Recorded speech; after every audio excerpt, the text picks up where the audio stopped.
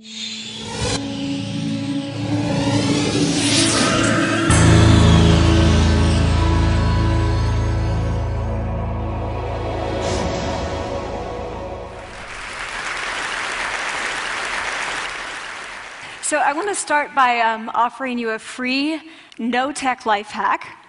And all it requires of you is this, that you change your posture for 2 minutes. But before I give it away, I want to ask you to right now do a little audit of your body and what you're doing with your body. So how many of you are sort of making yourselves smaller? Maybe you're hunching, crossing your legs, maybe wrapping your ankles. Sometimes we hold on to our arms like this. Sometimes we spread out. I see you. So I want you to pay attention to what you're doing right now. We're going to come back to that in a few minutes, and I'm hoping that if you sort of learn to tweak this a little bit, it could significantly change the way your life unfolds. So we're really fascinated with body language, and we're particularly interested in other people's body language. You know, we're interested in, like, you know, an awkward interaction, or a smile, or a contemptuous glance, or maybe a very awkward wink, or maybe even something like a handshake. Here they are arriving at number 10, and look at this lucky policeman gets to shake hands with the President of the United States. Oh, and here comes the Prime Minister of it. No.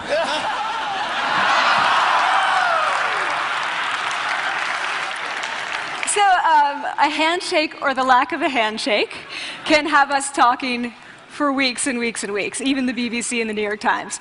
So obviously, when we think about nonverbal behavior or body language, but we call it nonverbals as social scientists, it's language. So we think about communication. When we think about communication, we think about interactions. So what is your body language communicating to me? What's mine communicating to you? And there's a lot of reason to believe that this is a valid way to look at this. So social scientists have spent a lot of time looking at the effects of our body language or other people's body language on judgments. And we make sweeping judgments and inferences from body language.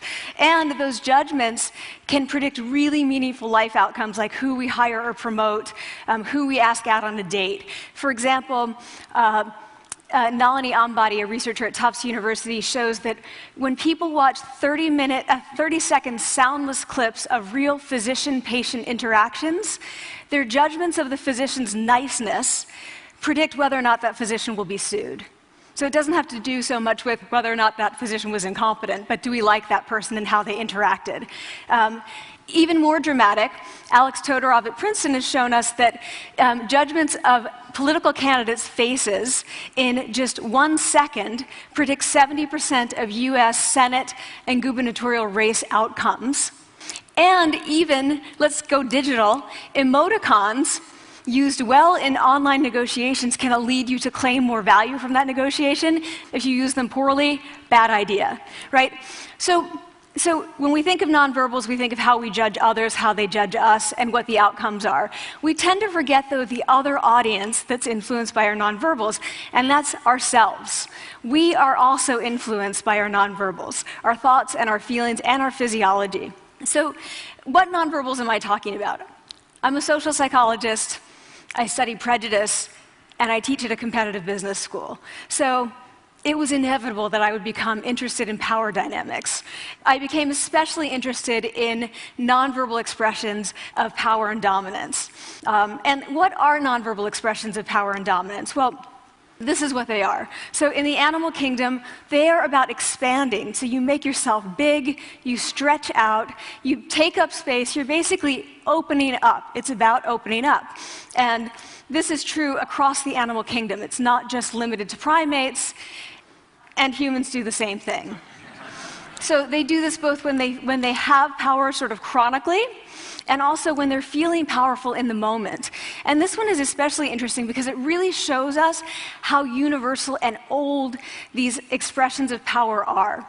This expression, which is known as pride, Jessica Tracy has studied, she shows that people who are born with sight and people who are congenitally blind do this when they win at a physical competition. So when they cross the finish line and they've won, it doesn't matter if they've never seen anyone do it, they do this. So the arms up in the V, the chin is slightly lifted. What do we do when we feel powerless? We do exactly the opposite.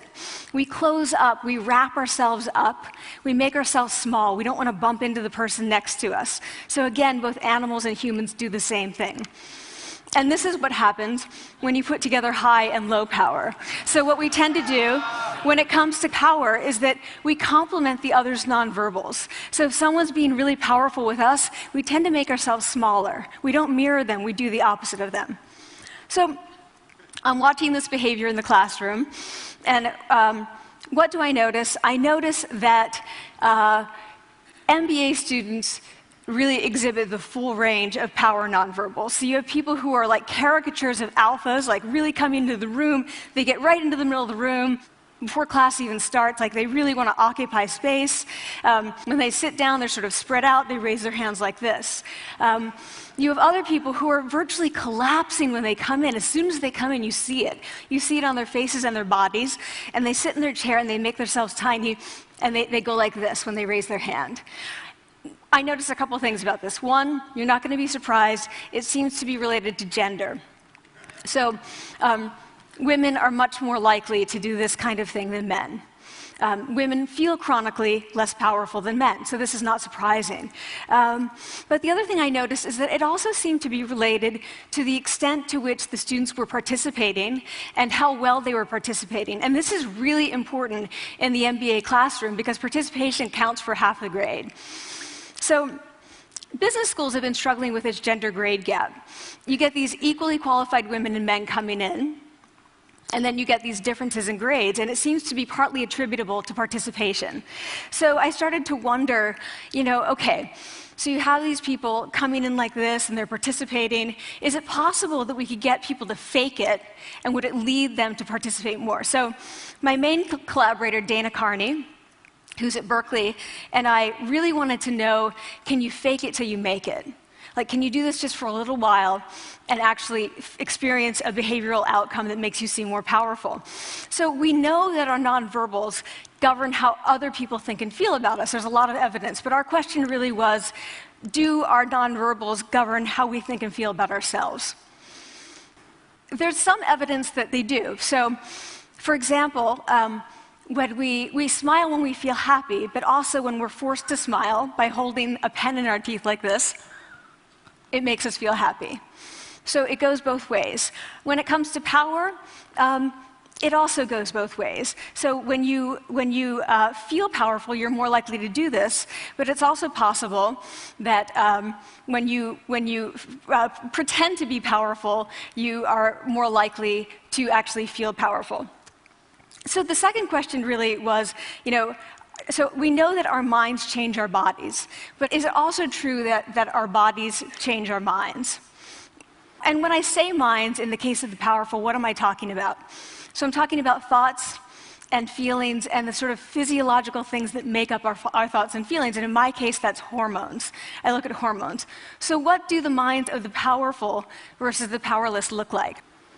So powerful people tend to be, not surprisingly, more assertive and more confident, more optimistic. They actually feel that they're going to win even at games of chance. They also tend to be able to think more abstractly. So there are a lot of differences. They take more risks. There are a lot of differences between powerful and powerless people. Physiologically, there also are differences on two key hormones, testosterone, which is the dominance hormone, and cortisol, which is the stress hormone. So what we find is that high-power alpha males in primate hierarchies have high testosterone and low cortisol, and powerful and effective leaders also have high testosterone and low cortisol. So what does that mean? When you think about power, people tended to think only about testosterone because that was about dominance. But really, power is also about how you react to stress. So do you want the high-power leader that's dominant, high on testosterone, but really stress reactive? Probably not, right? You want the person who's powerful and assertive and dominant, but not very stress reactive, the person who's laid back. So we know that in primate hierarchies, if an alpha needs to take over, if an individual needs to take over an alpha role sort of suddenly, within a few days, that individual's testosterone has gone up significantly and his cortisol has dropped significantly. So we have this evidence, both that the body can shape the mind, at least at the facial level, and also that role changes can shape the mind. So what happens, okay, you take a role change, what happens if you do that at a really minimal level, like this tiny manipulation, this tiny intervention? For 2 minutes you say, I want you to stand like this, and it's going to make you feel more powerful. So this is what we did. We decided to bring people into the lab and run a little experiment. And these people adopted for 2 minutes either high power poses or low power poses. And I'm just going to show you 5 of the poses, although they took on only 2. So here's one, a couple more. This one has been dubbed the Wonder Woman by the media. Here are a couple more. So you can be standing or you can be sitting. And here are the low power poses. So you're folding up, you're making yourself small.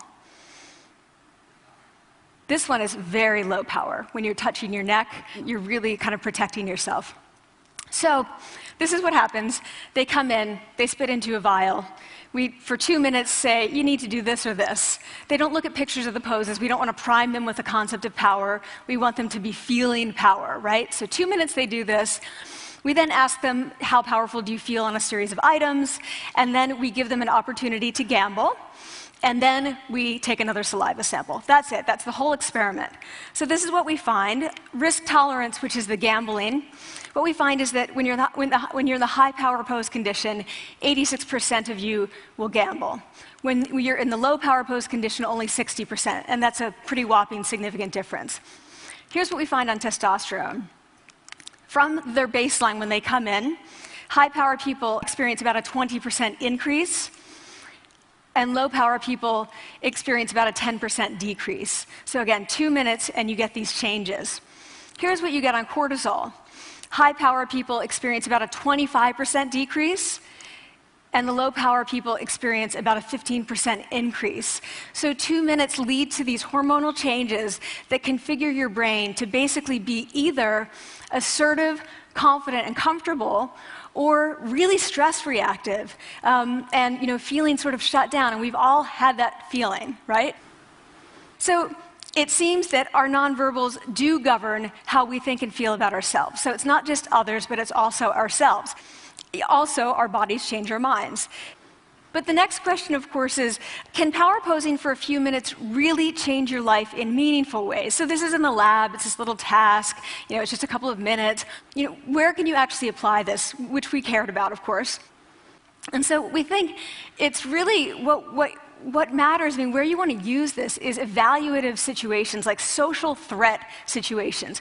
Where are you being evaluated? Either by your friends, like for teenagers, it's at the lunchroom table. It could be, for some people, it's speaking at a school board meeting. It might be giving a pitch, or giving a talk like this, or doing a job interview.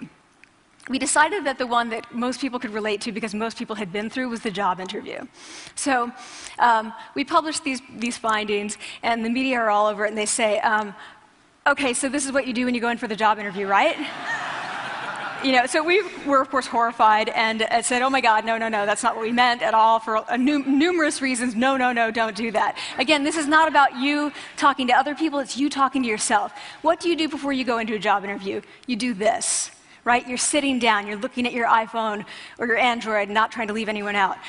You're looking at your notes, you're hunching up, making yourself small, when really what you should be doing maybe is this, like in the bathroom, right? Do that, find 2 minutes. So that's what we want to test, okay? So we bring people into a lab, and they do either high or low power poses again. They go through a very stressful job interview. It's 5 minutes long. They are being recorded, they're being judged also, and the judges are trained to give no nonverbal feedback. So they look like this. Like, imagine this is the person interviewing you. So for 5 minutes, nothing. And this is worse than being heckled. People hate this. It's what Marianne LaFrance calls standing in social quicksand. So this really spikes your cortisol. So this is the job interview we put them through, because we really wanted to see what happened. We then have these coders look at these tapes, 4 of them. They're blind to the hypothesis, they're blind to the conditions. They have no idea who's been posing in what pose. And they end up looking at these sets of tapes and they say, oh, we want to hire these people, all the high power posers. We don't want to hire these people. We also evaluate these people much more positively overall. But what's driving it? It's not about the content of the speech. It's about the presence that they're bringing to the speech. We also, because we rate them on all these variables related to sort of competence, like how well structured is the speech? How good is it? What are their qualifications? No effect on those things. This is what's affected, these kinds of things. People are bringing their true selves, basically. They're bringing themselves. They bring their ideas, but as themselves, with no residue over them. So this is what's driving the effect or mediating the effect.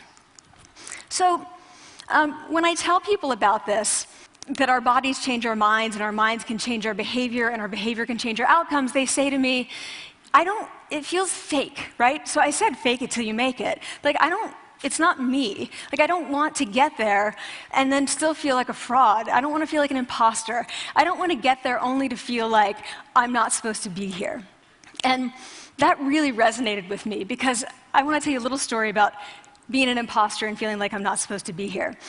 When I was 19, I was in a really bad car accident. I was thrown out of a car, rolled several times. I was thrown from the car, and I woke up in a head injury rehab ward. And I had been withdrawn from college, and I learned that my IQ had dropped by 2 standard deviations, which was very traumatic. I knew my IQ because I had identified with being smart, and I had been called gifted as a child. So I'm taken out of college. I keep trying to go back. They say, you're not going to finish college. Like, just, there are other things for you to do, but that's not going to work out for you. So I really struggled with this, and I have to say, having your identity taken from you, your core identity, and for me it was being smart, having that taken from you, there's nothing that leaves you feeling more powerless than that. So I felt entirely powerless. I worked and worked and worked, and I got lucky and worked and got lucky and worked. Eventually I graduated from college. It took me 4 years longer than my peers. And I convinced someone, my angel advisor, Susan Fisk, to take me on. And so I ended up at Princeton, and I was like, I am not supposed to be here. I am an imposter. And the night before my first year talk, and the first year talk at Princeton is a 20-minute talk to 20 people. That's it. I was so afraid of being found out the next day that I called her and said, I'm quitting. She was like, you are not quitting, because I took a gamble on you and you're staying.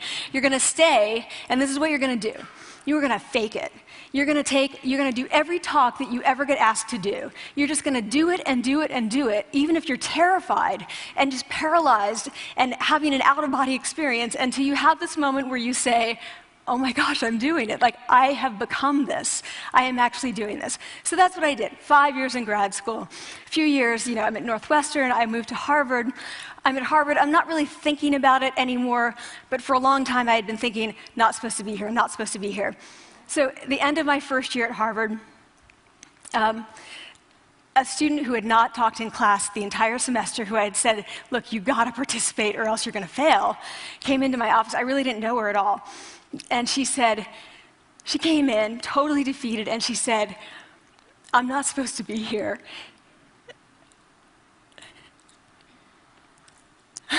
And that was the moment for me, because 2 things happened. One was that I realized, oh my gosh, I don't feel like that anymore. I don't feel that anymore, but she does, and I get that feeling. And the second was, she is supposed to be here. Like, she can fake it, she can become it. So I was like, yes, you are. You are supposed to be here, and tomorrow you're going to fake it, you're going to make yourself powerful, and, you're going to...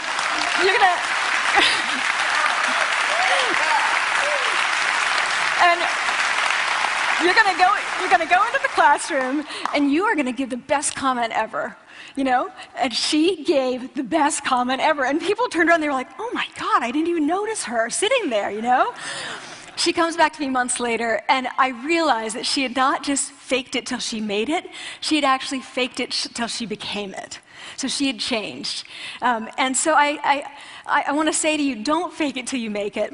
Fake it till you become it. It's not do it enough until you actually become it and internalize. The last thing I want to leave you with is this. Tiny tweaks can lead to big changes.